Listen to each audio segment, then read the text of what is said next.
pues buenas tardes, bienvenidos y gracias por estar aquí en esta nueva sesión de Matura Club. Soy Félix Mata, os hablo desde Málaga y en primer lugar quería trasladaros un saludo de María Jesús, que por motivos de agenda, como se suele decir, no puede estar con nosotros, ¿no? Para aquellos que no la conozcáis, María Jesús González Espejo es sin duda la directora de este proyecto y sin duda su alma inequívoca, ¿no?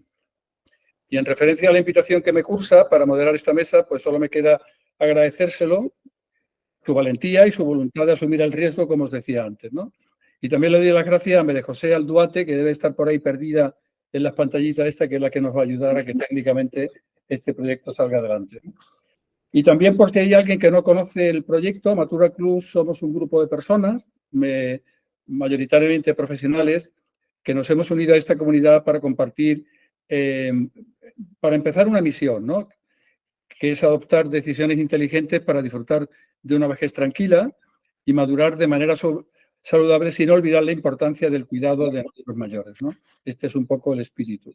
Y nuestros objetivos principales es centrarnos en aquellos temas de carácter práctico que van a afectar, ya afectan a más de 13 millones y medio de personas y en muy poco tiempo alcanzarán 15 millones con la incorporación de toda la generación de los baby boomers, ¿no?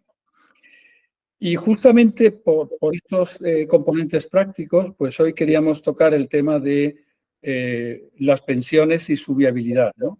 Un tema que por muchos motivos soy plenamente consciente de su interés, ¿no?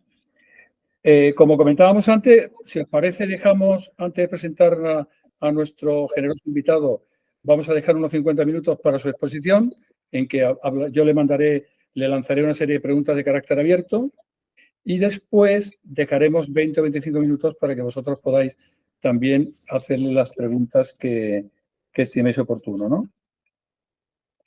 Bien, pues Luis Santiago Moreno Gallego es catedrático de Política Económica en la Universidad Complutense de Madrid. Luis, buenas tardes. Ahora no te escucho, ¿eh? Los micrófonos. Ahí está. Buenas tardes. Encantado. ¿A mí me habéis escuchado o no? Sí. Sí, alto y claro.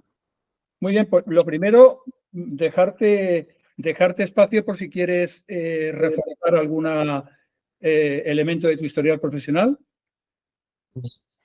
Pues no, básicamente yo creo que los historiales de los currículum en estos casos me gusta ser breves. Estoy en la Complutense, doy política económica en el área de política económica y mi especialidad ha sido tanto en la universidad como en los centros de estudios donde he estado dando másteres, pero ha sido la financiación internacional de proyectos, ¿no? Bien, esto de las pensiones ha sido algo colateral, pero que ha sido algo seguido, incluso en vivencias, a través de la Dirección General de la Seguridad Social. He tenido una gran compañera que hoy quería yo que hubiera venido, Ana de Vicente, pero lamentablemente no ha podido por motivos personales. Ella ha sido 2 veces directora general de la Seguridad Social con un planteamiento primero del PSOE y después del PP, y es una persona que conoce mucho y me ha orientado mucho en estas cuestiones donde hemos lógicamente discutido mucho y donde me ha acompañado incluso personalmente a la Dirección General de la Seguridad Social para resolver los problemas que tenemos y que vamos a tener, ¿no? Y de todo eso ha sido por lo que, como María Jesús sabía que yo había estado en estas áreas, pues me lo dijo y digo, pues bueno, lo que os pueda ayudar, pues encantado, ¿no? Es un tema amplio, pero lo he acotado lo más sumo posible para que sepamos la esencia de dónde están las pensiones, a dónde van y qué alternativas hay. Simplemente. Muy bien, gracias, Luis. Bueno, yo a modo de contexto, simplemente por enmarcar algunos datos muy concretos, quería deciros, y para también tener constancia de la inmensidad de lo que estamos hablando, ¿no? En el año 2023, el gasto en pensiones en relación al Producto Interior Bruto alcanzó un punto menos que lo que genera el turismo en el mismo año, que como sabéis es el motor del crecimiento del país y por tanto esto para que nos hagamos una idea de lo que estamos hablando, ¿no? Y por supuesto estas cifras irán al alza, ¿no? De todas las pensiones, las de jubilación suponen el 72% en este momento. Hay dos datos que supongo que van a salir, pero que a mí me gustaría expresarlos al principio, que es, uno es el número de pensionistas por cada 100 cotizantes, ¿no? En este momento es del 32%, es el más alto de la Unión Europea y se estima que en el 50 alcance el 54%. Es decir, vamos a una sociedad donde cada vez va a haber menos gente soportando el gasto, ¿no? Esto como primera aproximación. Y el segundo es que en el año 2023 se estima que el 80% del último saldo bruto cobrado de media representa la pensión española. Quiere esto decir que el sistema es generoso y también, lógicamente, pues eso sobrecarga las calderas del gasto público de alguna forma, ¿no? No voy a entrar en el tema de desafío de amenazas porque va a surgir en la conversación, pero bueno, el incremento del envejecimiento de la población, la esperanza de vida y la baja tasa de natalidad, pues son dos columnas que soportan un poco la complejidad de este tema, ¿no? Y bueno, yo, antes de empezar, a mí me gustaría preguntarte, Luis, que nos dijeras brevemente cómo se financian las pensiones de jubilación y cuál es la situación actual de la tesorería de la Seguridad Social en España.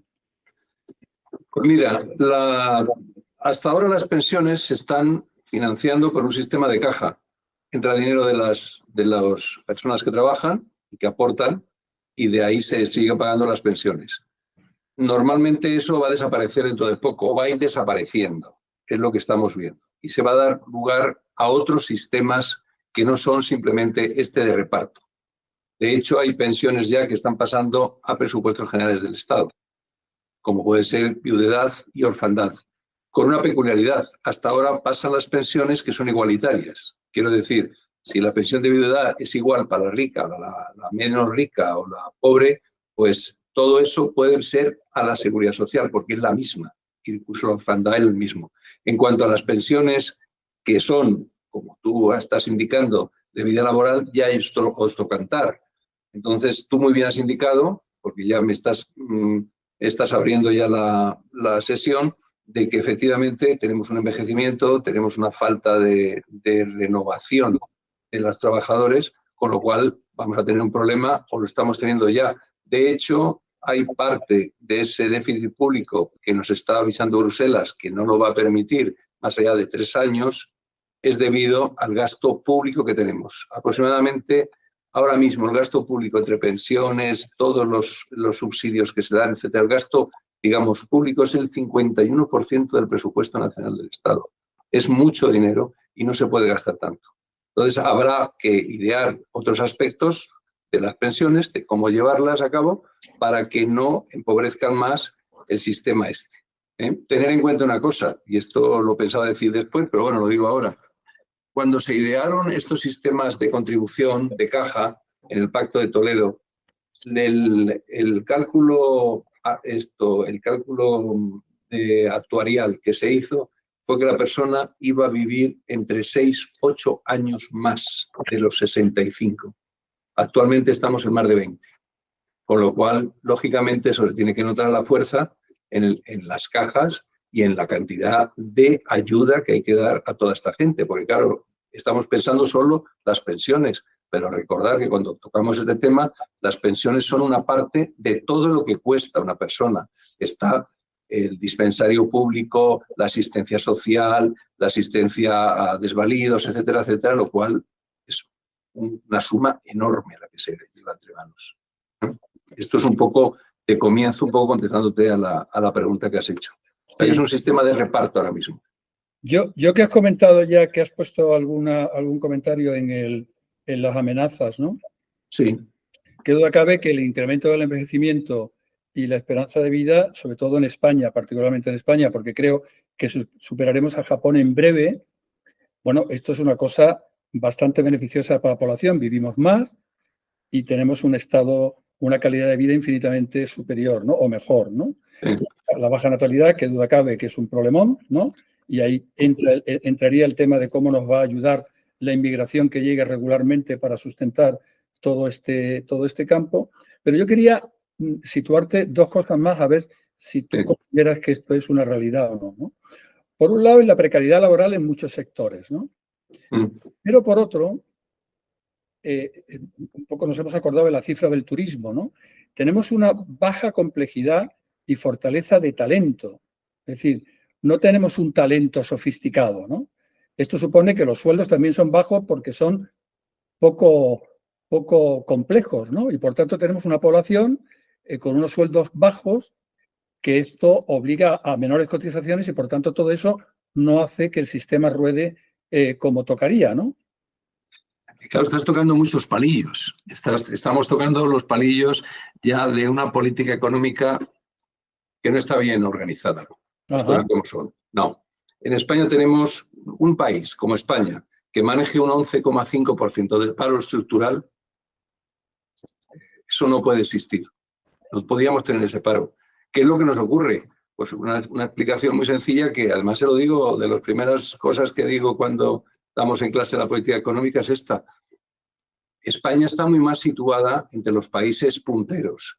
Un país no puede, como nosotros, crecer simplemente apoyado en los bares y en el turismo. Tenemos una exportación de demanda media, con lo cual muy tendente en el precio. Sí en la calidad, pero también en el precio, con lo cual no es un estamento seguro, no es una estabilidad o una, digamos, economía como muy asentada. Tener en cuenta que solo en Alemania el 95% de las pymes están en alta tecnología, en alta demanda. Lógicamente eso lleva a que como hay un valor mayor añadido, como dice Félix, los sueldos pueden ser mayores. Es que aquí se está dando el caso de que en bares no vas a poder subir unos sueldos, están intentando, vamos a subir el sueldo y acortamos las horas y subimos el sueldo, pero lo que no se está dando cuenta es que eso lo que va a propiciar es más paro. Pero bueno, eso al tiempo, ¿no? Es decir, hay muy poca productividad, entre otras cosas porque pues los empleos no lo necesitan algunos y otras porque nos encontramos con una fuerza laboral muy mal preparada. Y eso lo digo yo que tengo parte de culpa en el mismo. Y yo aquí tengo el placer de tener un exalumno oyéndome, pues a mí siempre me ha gustado cuando tenía un trato más personal con ellos, decirle, oye, prepárate en esto, prepárate en lo de más allá, prepárate en lo de más allá, porque es lo que va a tener fuerte demanda en el mercado, donde vas a ser cotizado. Ahora, por ejemplo, nos cotizan mucho los dobles grados. Pero claro, hay poca gente en los dobles grados. Dobles grados me refiero a economía, ADE, derecho, estadística, etcétera, etcétera. Bien, por lo tanto tenemos unas premisas de poco valor añadido en el trabajo y debido a la crisis última que ha habido en el 2008, 2013, pues se bajaron mucho los sueldos. ¿Por qué? Pues porque lo que se hizo es para vender más, buscar la forma de, en vez de abaratar, como no podíamos, devaluar la moneda porque estábamos en el euro, había una devaluación monetaria, no, había una devaluación real. La devaluación real es bajar los sueldos. Usted acepta un sueldo bajo o se va a la calle. Y la gente que hacía, pues lógicamente, aceptar el sueldo bajo. Eso ha seguido manteniéndose y se sigue manteniendo. España es un país de sueldos bajos. Por eso las pensiones, aunque estén muy cercanas a los sueldos, lógicamente tienen menos valor que en Francia, donde solo es un 65% de la masa bruta. Aquí es un 80% o cerca del 90%, pero son pequeñas, porque lógicamente, como bien dice Félix, se paga menos a la gente. Claro, para pagar más tienes que ir renovando el país. ¿Hacia qué? Pues a un tejido empresarial más técnico y más de vanguardia de I+D+I. Si queréis os digo cómo entendimos el I+D+I cuando tuvimos una operación del Ministerio de Defensa, contado por una de las responsables de la misma. Fue una gran operación, lo cuento si queréis en un flash. Se tenían que comprar los aviones, los famosos F-18 hace años. Entonces se fueron a Norteamérica, a la McDonnell Douglas, y se acordó los 100 aviones, se dio el presupuesto, pues esto es lo que nos tienen que pagar. Hubo que rebajar los aviones porque el sistema del armamento de estos aviones era muy caro y había que comprárselo a ellos. En definitiva, ¿dónde estuvo el mérito? En que se les acordó con la fábrica McDonnell Douglas de que el dinero que nosotros daríamos de esos aviones, la fábrica se comprometiera a comprar en España todo lo que necesitase, por el importe que nosotros habíamos pagado de los aviones. Si son 100.000 millones, pues 100.000 millones que la McDonnell Douglas se comprometía a gastarse en España en productos que ella necesitaba. Pusieron oficina en Madrid y vinieron. Estuvieron por toda la geografía española. ¿Sabéis cuántas empresas estaban o podían ofrecer ese producto de alta tecnología? 3 en España. Y eso fue en el año 88, me parece que fue, 89. De ahí se dieron cuenta que había que cambiar absolutamente. ¿Se ha hecho mucho? Hombre, se han hecho cosas. Hay empresas de alta tecnología, pero yo os podría contar, y esto ya salirme un poco del tema, lo que yo he sufrido y no lo conseguí, de poder tener aquí, pues no os quiero exagerar, 18.000 millones nos venían así, ya, para poner parques tecnológicos. Bueno, pues me lo torpedearon y no lo quisieron hacer en Hacienda el señor Montoro. Ahí donde lo ve, yo estuve en el Congreso, estuve con diputados, estuve con esto, para poder que la ley que era de mecenazgo fuera más amplia el porcentaje de retorno para ese grupo de empresas que donaban dinero. Pues no lo conseguí y se perdieron, ¿qué le vamos a hacer? Entonces, por ahí es donde viene el camino de todo esto, sí, de conseguir empleo y demás. Pero no me quiero extender porque yo soy muy charlatán y me extiendo, así que Félix, córtame, por favor. No, yo quería introducirte ahora a otro tema. Sí. Aterrizaremos en temas más concretos, pero me gustaría saber tu opinión, ¿no? Sí. Hay una cierta percepción de que todo esto de las pensiones está metido en una cierta caja de silencio, ¿no? Sí. Y que no hay un cierto debate público, ¿no? Aquí podemos entrar en temas diversos, ¿no? Pero se podría entender que, primero, no hay una política de consenso en las grandes mayorías que permitiría avanzar en reformas estructurales más sobrias, ¿no? Más robustas, ¿no? Uh-huh. Pero por otro lado, a lo mejor es que no se quiere informar porque no se sabe muy bien por dónde tirar, ¿no? Yo no sé si alguna de estas cosas puede ser plausible. Mira, el otro día estaba yo precisamente en el ministerio, que fui a por unos datos y estoy hablando allí con algunos ya responsables.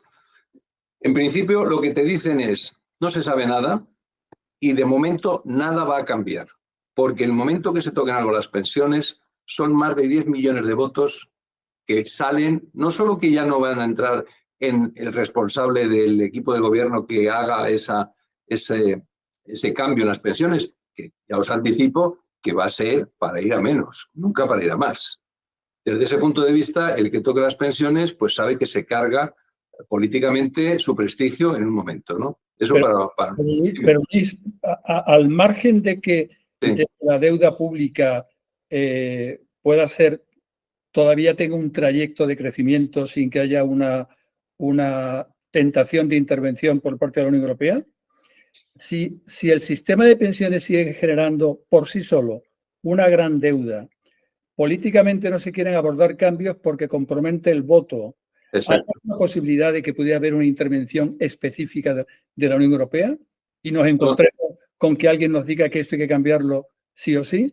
No, la Unión Europea lo único que ya te ha dicho es que no se puede llevar más allá de 2 años el déficit público que estás teniendo con el presupuesto sobre PIB y que por lo tanto lo tienes que ir ajustando.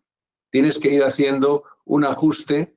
La política española, como se suele decir, está equilibrada, está en ajuste con los 11 y pico % de paro. Es decir, nosotros tenemos ese paro estructural que no es posible que las empresas y los servicios lo acepten, un paro que no se sabe cómo salir de las cosas como son, por mucha... Se estuvo a punto de hacerlo antes del 2004, cuando el gobierno de Aznar, donde se decía que si tú crecías 2,5% anual durante 10 años, solucionarías el paro. Y efectivamente llegamos a un 8%, cosa insólita en España.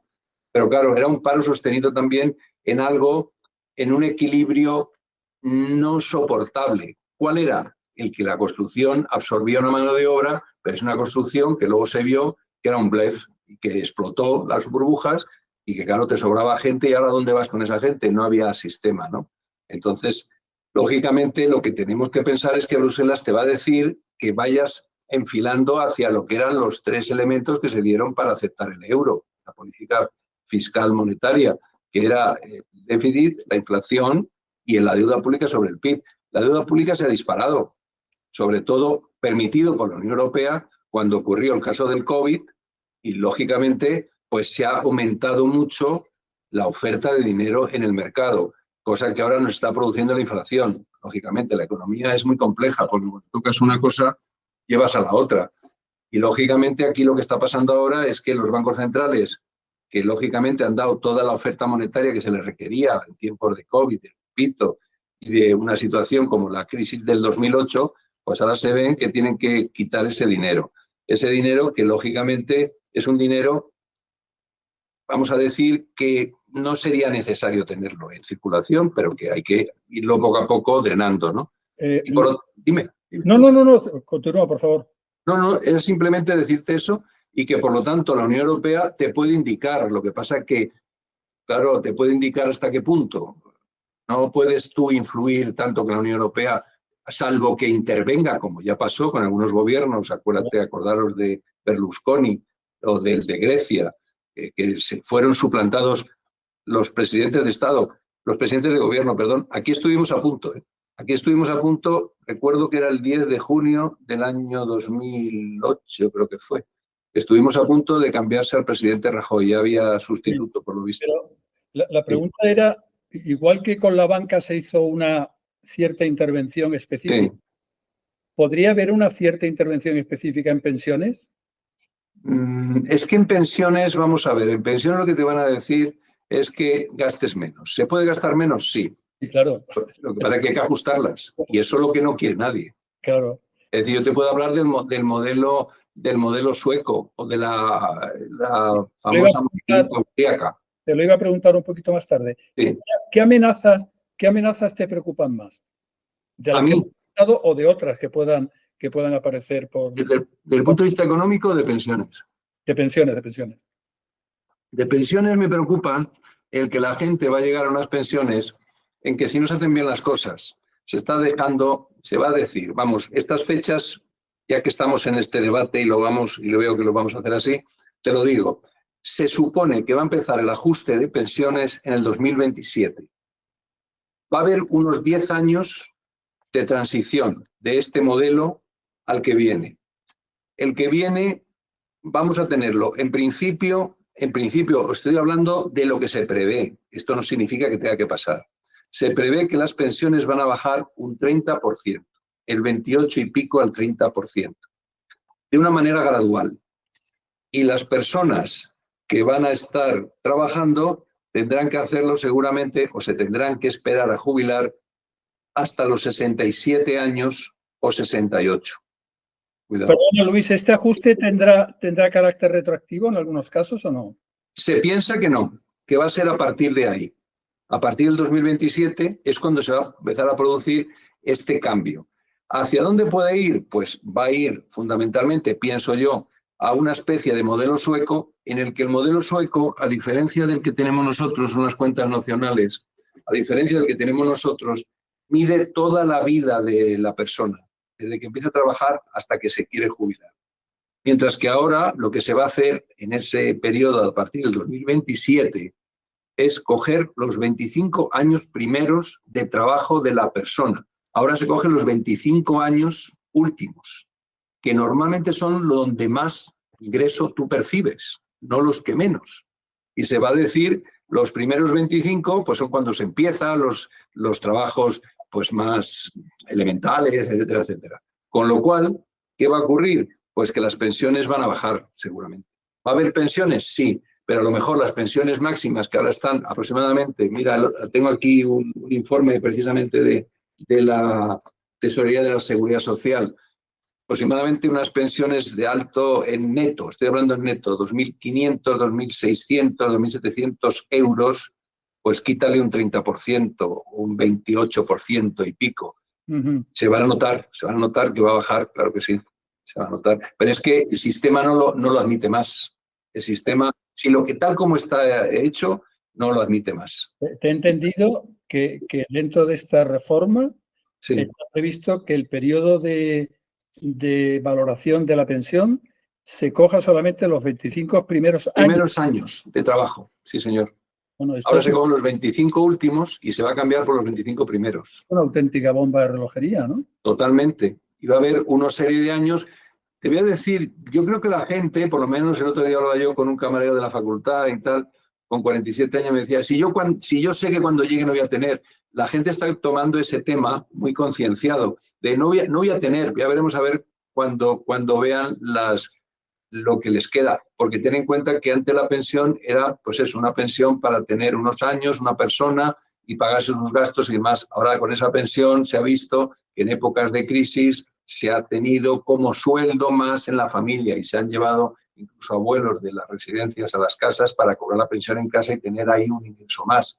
Claro, desde ahora una persona que cobra 1.700, 2.000, 1.200 puede irse manejando, pero claro, ya si le metes en unos gastos, no digo nada cuando esta nueva generación que vamos a ir llegando, vais a ir llegando sobre todo, va a ser con segundas y terceras nupcias, con lo cual hay hijos, hay gastos, no sé, va a ser complicado. Claro. Yo lo veo que va a ser una pérdida muy sensible la que va a haber.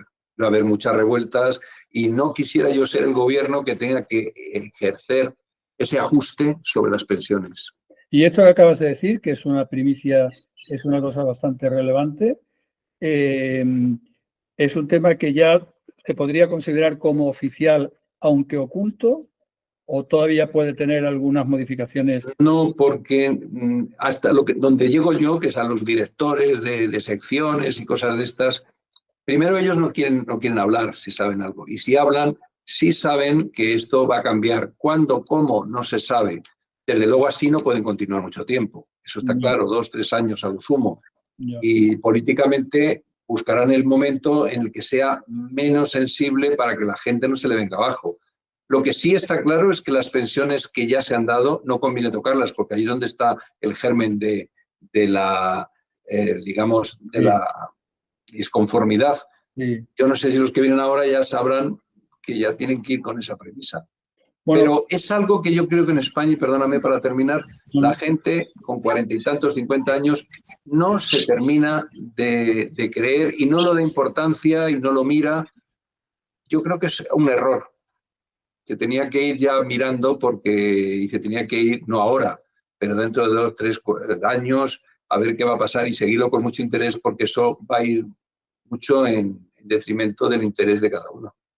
Sí, precisamente yo te iba a introducir otro tema en relación a esto, y es ¿cómo consideras tú que se va a armonizar en el futuro la complementariedad de un sistema privado de pensiones con el público, ¿no? Sí, ese es un tema importante. Vamos a ver, sistemas hay muchos para complementar. Ahora, el problema es cómo y cuándo. Quiero decir, tienes desde, por ejemplo, las ventas o las compras de nuda propiedad por parte de ciertas empresas que son especialistas. Bueno, se me ha olvidado decir una cosa. La única ventaja que tenemos respecto a otros colectivos de otros países es que en España el índice de riqueza normal de la gente es muy superior, porque normalmente es raro la familia que al final de su vida no tiene un piso o más de uno. Con lo cual ahí tienes un efecto riqueza importante para conseguir, pues, compensar esas pensiones. Porque, ¿de qué manera podemos compensar? Esto ya se hacía en la Edad Media. Tú tienes una casa, viene una empresa, te dice, por esta casa le doy tanto, usted vive en esta casa hasta que se muera, o si tiene que ir a una residencia, le pagamos la residencia, pero la casa es nuestra, se la pagamos ya. Eso es lo que es la nuda propiedad. También existen los casos ¿cómo se diría?, de alternar estas pensiones con lo que va a venir, que es decir, bueno, oiga, ¿y por qué no cogemos y, por ejemplo, vamos a los mercados o las hipotecas inversas, donde yo le estoy comprando la casa y usted coge el dinero y me la va pagando? Es decir, bueno, pues es una forma de riqueza. Otra cuestión, ir a los mercados. Lo de los mercados, yo, sinceramente, es el peor de los sistemas, si me permitís. Yo tengo ahora mismo estuve hablando el otro día con los de Fisher Investment, que es una empresa especializada en los mercados y en la inversión de mercados. ¿Qué vas a hacer? ¿Invertir en qué? ¿Y a partir de cuándo? Hombre, yo sugeriría que si os decidís por estas, digamos, aportaciones, de dinero a través de nuestras pensiones, a través de nuestra vida laboral, sepamos bien dónde vamos. Porque claro, el problema de aquí es ¿cuánto quiero ganar más que la pensión me va a dar? Para eso tengo que tener una idea de cuánto me van a pagar la pensión. 2, la renta fija, renta variable. ¿Cuántos años la voy a tener? ¿Cómo me voy a calcular lo que va a ser rentable o no? Pensando en que yo voy a empezar con un plan de los 35, 40 años hasta llegar a los 70 y luego los 70 a los 80, son 40 años. Si yo eso que voy a coger va a ser tan interesante y la rentabilidad ha sido tan buena, como yo a los 80 años puedo disfrutar de una... Pero esa rentabilidad te la has tenido, digamos, ese dinero te lo has tenido que sustraer de lo que va a ser el gasto normal. Yo no sé si en España hay esa previsión tan enorme de decir, destino 1.000 euros todos los meses para meterlo en un portfolio, que me haga una empresa, y voy desde lo más agresivo, si tengo 45 o 50 años, a lo más conservador cuando ya me voy acercando a los 80. Eso podría ser, claro. Y eso eso es complicado, porque existe lo que llamamos en economía la irracionalidad psicológica del inversor, ¿no? Oye, los planes de pensiones privados actualmente están muy maltratados. Sí, eso os iba a contar ahora. ¿Tú consideras que esto va a continuar igual o se espera? Más o menos continuará igual. Tiene una fiscalidad muy baja, solo te hacen una rebaja a los 1.500 euros anuales, más allá de eso no te hacen ninguna exención fiscal. Y luego los planes de pensiones, el problema que tienen es la fiscalidad cuando llega al momento de jubilarte y de pedir el plan. Sabéis que hay dos formas, una de ellas es darte el plan, así cash, ahí lo tiene usted, los 20, 30, los 40, los 50.000 euros que haya ahorrado, los 100.000, da igual, y sobre eso yo le cobro el 29% cuando te lo dan. O bien decir, usted me lo va dando todos los meses 500 o 1.000 euros hasta que yo me muera. Fiscalmente tiene mejor tratamiento la segunda que la primera. Depende para lo que quieras, claro. Es que eso ya es muy, muy de cada uno. De saber lo que ganas, de saber lo que te enfrentas, de tu situación personal, de lo que tú pienses que va a ser tu futuro. Pues claro, puedes decir, voy a vivir hasta los 85 y luego tienes mala suerte y son 10 años antes. Claro, eso nadie lo puede prever. Entonces ahí... Cosa, si te parece, porque me dice María José, yo es que desde aquí no lo veo, o sea, disculpas, porque yo no veo quién levanta la mano. Pues sí, ha levantado la mano, sí. Alguien ha levantado la mano, creo que es Ricardo. Ricardo, si quieres intervenir, adelante, por favor. Sí, mira, yo quería preguntar una... Bueno, no soy Ricardo, pero estoy con el correo. Lo que estabas comentando antes de los 25 años, que sí, que muchas veces los 25 primeros años pues no son muy interesantes porque la gente a lo mejor ha cotizado poco porque empieza a trabajar, pero también muchas veces los 25 últimos tampoco no son buenos. ¿Tú crees que realmente va a compensar que cojan los 25 primeros? Vamos a ver. Porque hay muchísima gente que los 25 últimos ya están fuera, o sea, vamos a ver. No están... Sí. Ellos se argumentan en lo que tú me estás diciendo para decir que creen mejor coger los 25 primeros años, ¿de acuerdo? Yo te diría que ni los 25 primeros ni los 25 últimos. Para mí un sistema bueno son las cuentas nacionales escandinavas, de los suecos, en donde tú, desde el primer día que trabajas, ya vas metiendo en tu cuenta nacional, en esa cuenta virtual que tú tienes en la Dirección General de Seguridad, el dinero que... perdón, de seguridad. En la Dirección General de Seguridad Social, tú vas metiendo tu dinero. El dinero, lo que te rentabiliza ese dinero, desde un cálculo que hacen ellos de actuarial, y vas sumando todo. Y al final, cuando tú te decides jubilar o ya ha llegado tu edad, lo controlan todo, desde que ganaste el primer euro hasta el final, con todo lo que ha podido rentabilizar. Y a ti, en función... Que es mucho más justo. Sí, es más justo. Y te voy a decir, mejor que el equilibrio presupuestario del país. Y en Suecia les va muy bien, han ahorrado dinero. En Austria hay algo parecido, que es la mochilita esa austríaca que llaman. O sea que iremos todos, yo creo, en esa dirección, porque es la dirección que yo creo que la Unión Europea, respondiendo ahora a Félix de una manera un poco más concreta, va apoyando. Me da la sensación de que va a apoyar. O no van a tener nunca en cuenta el cotizar, o sea, coger toda la vida laboral, que esa es otra opción. Claro, es que en estas cuentas lo que coges es toda la vida laboral, desde que empiezas hasta que acabas. No, claro, pero yo digo aquí en España, o sea, no van a coger, porque yo creo que es mejor coger más justo, porque no son los 25 primeros ni los 25 últimos, toda la vida laboral. Sí, sí, lo que pasa es que ellos hasta ahora hablan de que van a coger los 25 primeros. Veto a saber, en el 2027, que se supone el primer cambio que va a haber, quién está en el gobierno, porque yo todavía no lo tengo muy claro. Y no es que yo apoye o me beneficie más de unos que de otros, no, lo que quiero es saber lo que van a hacer cada uno. Y a mí me un poco. Es que yo creo, Luis... ¿Y si estiman que el primer cambio sea en el año 27? No, ¿Eso a quién le afecta? A partir. O sea, a partir del 27, pero a la gente que ya está cobrando, a eso no les tocan, ¿no? A esos en principio no se va a tocar. ¿Y a los que les falta 1 año, 2 años o así, les tocan o puede tocar, depende. O sea, ¿le puede afectar a todo? Normalmente hay unos años, te he dicho 10, pero en principio se estudió del 2011 al 2027. Estamos todavía en este periodo. En el 2027 se tiene que cambiar y presumiblemente se hará pues de una forma poco a poco. A mí me pilló, por ejemplo, un cambio y yo tuve que estar un poco más porque si no cobraba mucho menos. De hecho, yo no estoy todavía jubilado, que podría estarlo, pero he pedido una prórroga y me la han concedido. Hasta el 2025, calculo, no más, porque me estoy temiendo lo del 2027. Si en el 27 lo hicieran y te toca jubilarte en el 30, ya por ejemplo, ya estás fuera, o en el 31, o sea, te afecta. Empezarías a tener ya un poco el tema de cálculo diferente.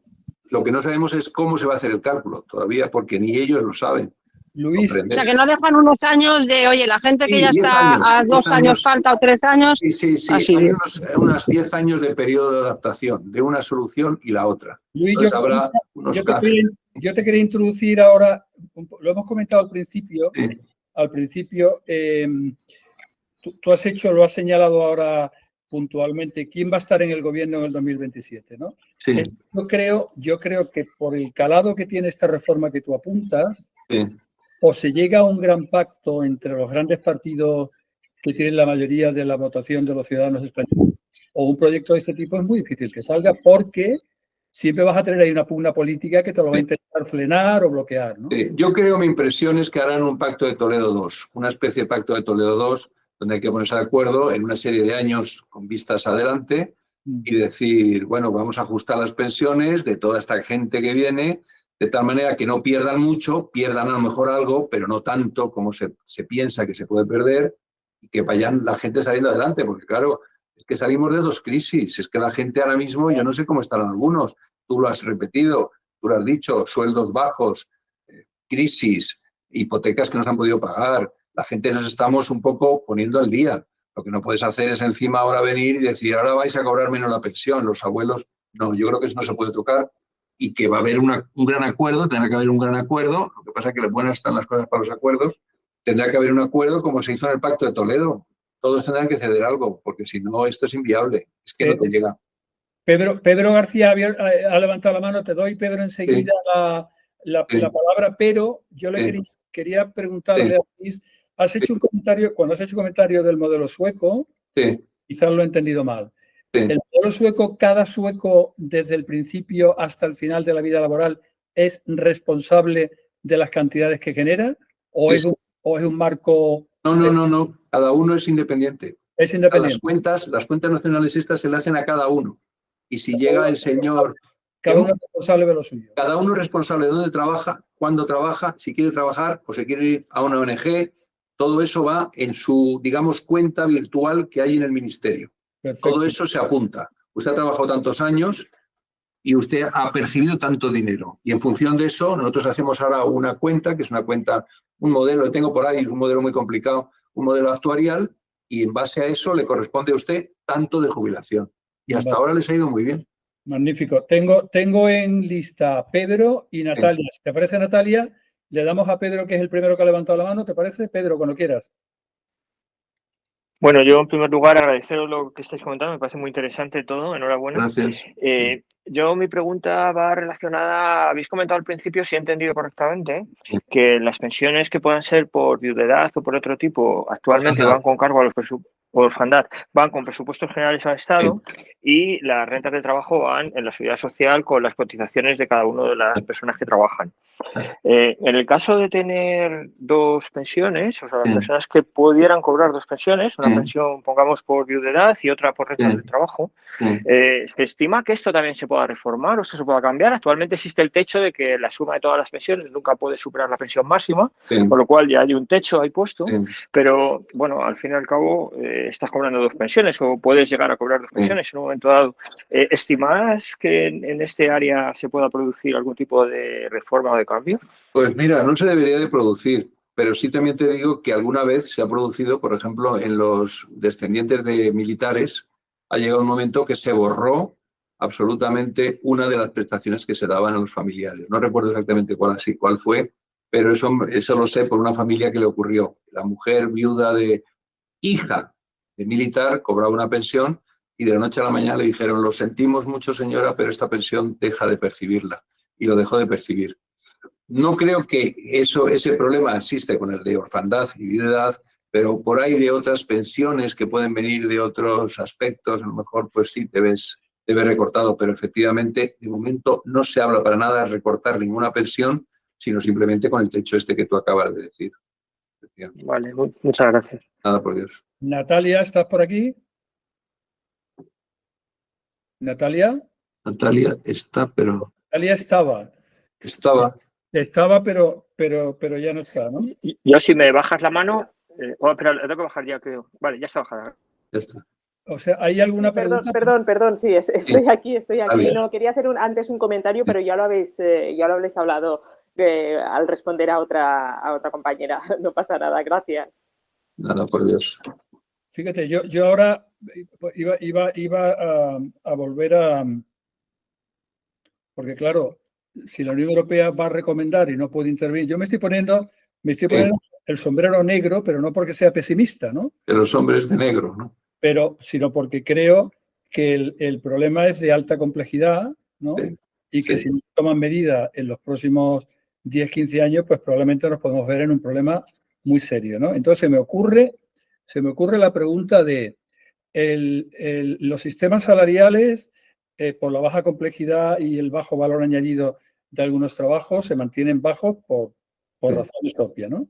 Sí. Por otro lado, el país, entre que es generoso y entre que busca el voto, mete mucha presión a la máquina de vapor y seguimos con pensiones que tienen porcentajes sobre la última sueldo cobrado altos, ¿no? 80% hasta incluso el 90%. Efectivamente. Bueno, todo esto te hace pensar que hazlo tú que me da la risa. No sé si me explico. Es decir, yo no sé hasta qué punto esto es así, ¿no?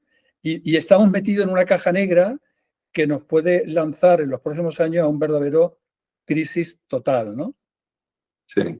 De equilibrio, te refieres, de equilibrio macroeconómico, sí, efectivamente, te puedes venir abajo, claro que duda cabe. El país, hoy por hoy, a mí, fíjate, más que el país en sí, porque lo veo que puede tener salida, a mí me preocupa cualquier movimiento internacional que nos pueda afectar. Quiero decir, a mí me preocupa mucho más una guerra en Israel con una cierta extensión, esperemos que no, a otros países, o la misma de Ucrania, que ya se está viendo lo que está pasando. A mí me preocupa más que hubiera, por ejemplo, un accidente en el Golfo Pérsico. Por ejemplo, no sé si sabéis que el petróleo que viene del Golfo Pérsico viene escoltado por barcos americanos de la Armada, para que no haya incidentes. Un cierre del estrecho de Hormuz y un barril de petróleo de $200, eso sería también muy desequilibrante para unas economías como la europea y en concreto como la nuestra, muy dependiente de ese petróleo, del precio de ese petróleo, etcétera, etcétera. Tenemos una inflación que no está controlada.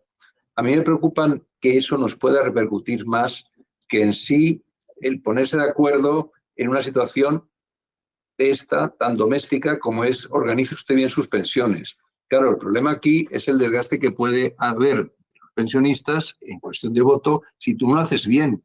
Si lo que no puedes hacer a la gente es tocarle un céntimo a la baja. Eso es a lo que hay ahora.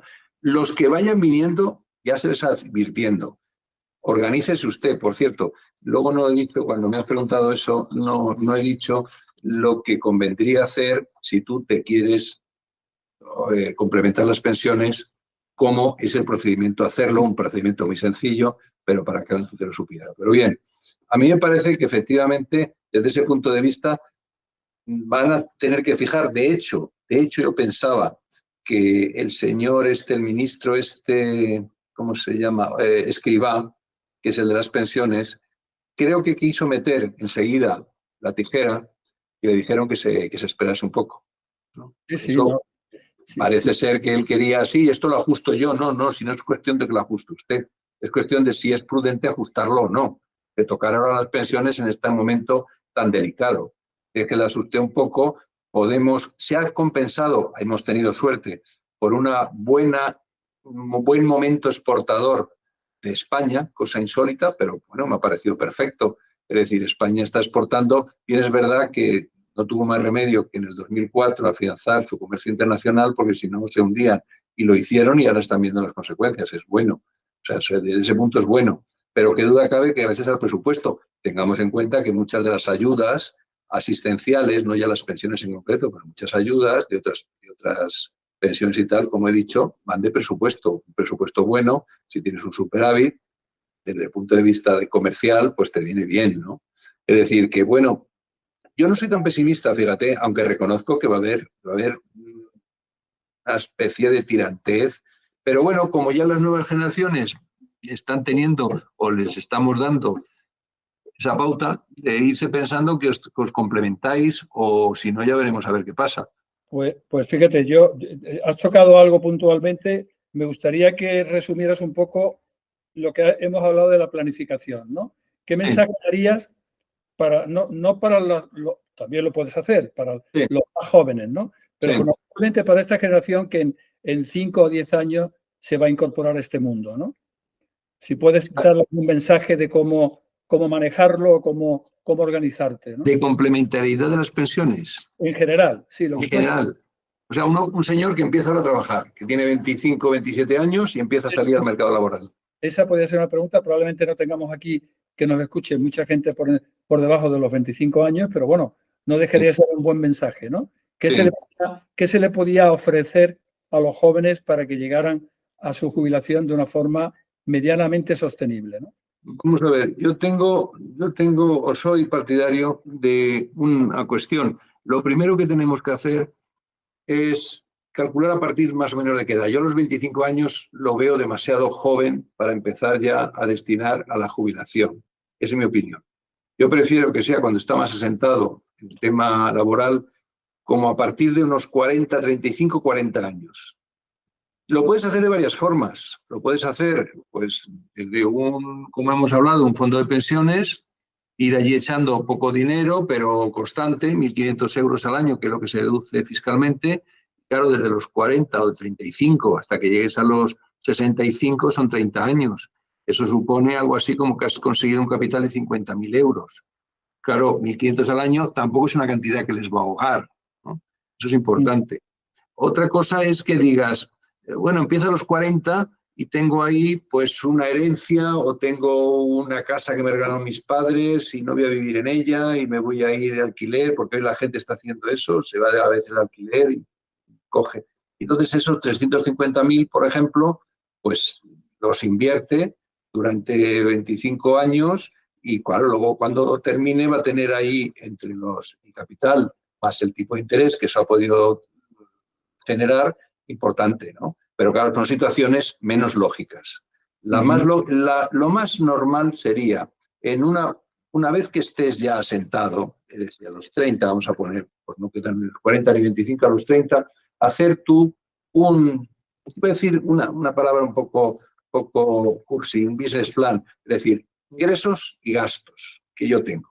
¿Cuántos ingresos y cuántos gastos tengo? ¿Y cuántos me gustaría a mí, pues, tenerlo en un futuro? Por ejemplo, ingresos, salarios, pensiones, negocios, inmuebles, porque eso no hemos hablado también de las rentas de capital. Y el otro día pregunté algo que me parece interesante apuntarlo, que todos aquellos que tengan un título homologable y que esté en activo y que lo quieran donar a una sociedad, una asociación y perciban por ello una serie de dinero, se les admite estando pensionados. O sea, las pensiones admiten dos cosas. Primero, que aparte de tu pensión tienes 14.000 euros al año que puedes percibir y que, por supuesto, te son aceptados como parte normal de los jubilados, y luego lo proveniente de esos títulos o descubrimientos, fórmulas y tal, que alguien, por comprártelo a ti, lo esté comercializando y tú percibas un dinero. También te lo admiten. Como admiten también 50% de la pensión y poder seguir trabajando en lo que tú quieras.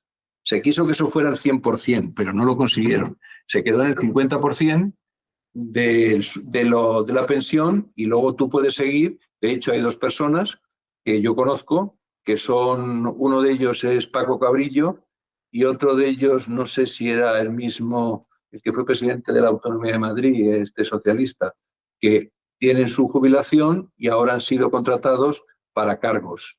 Pueden tenerlos perfectamente.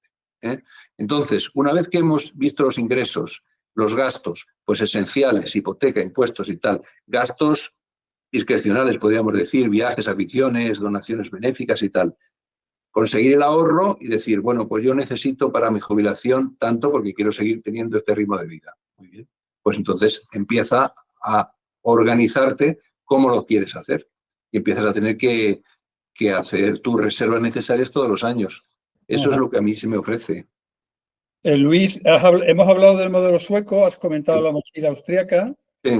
¿Hay algún otro modelo que, aunque no esté contemplado bueno, en el debate interno político en España, te guste especialmente?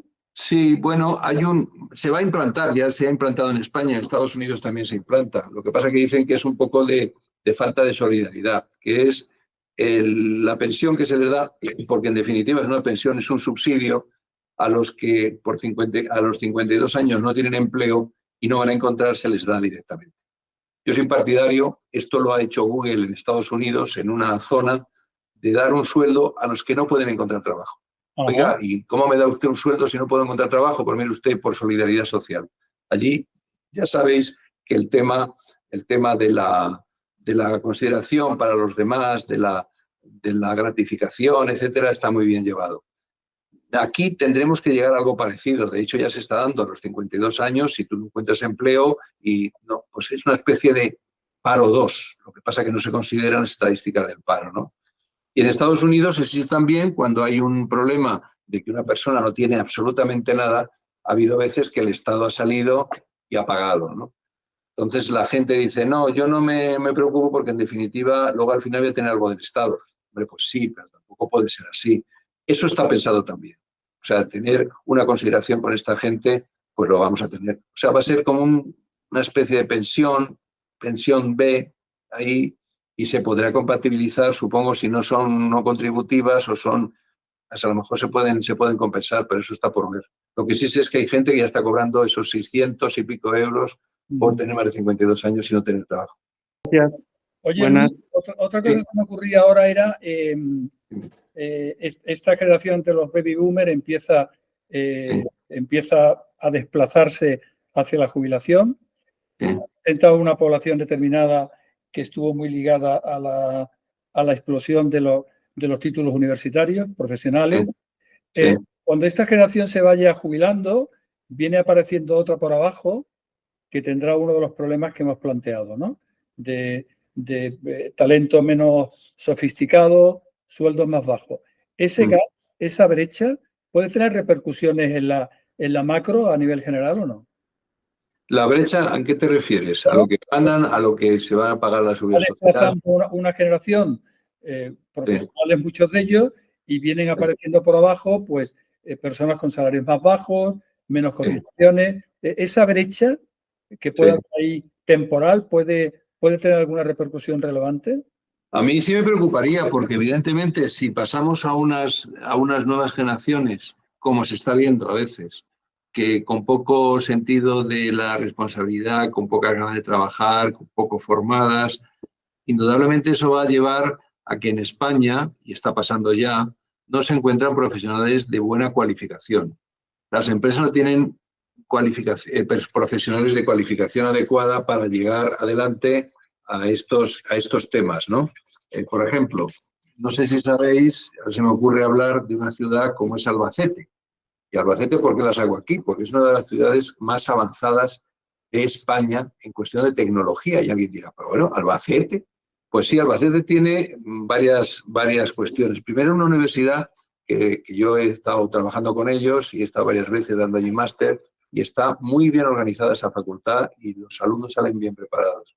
Dos, no sé si sabéis que tiene la base aérea una de las más importantes del mundo, donde es una especie de empresa, aprovechando el símil cinematográfico, el Top Gun, de la OTAN.